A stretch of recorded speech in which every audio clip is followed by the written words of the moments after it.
Ahoy mateys, tonight is stovetop stuffing on pork. Water and butter, boil. While that's boiling, lay out the first layer of pork. Add stuffing, stir, and done.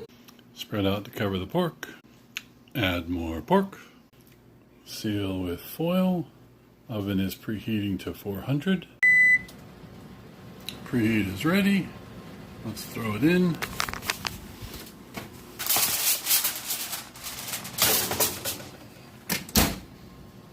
I'm going to cook it 50 minutes.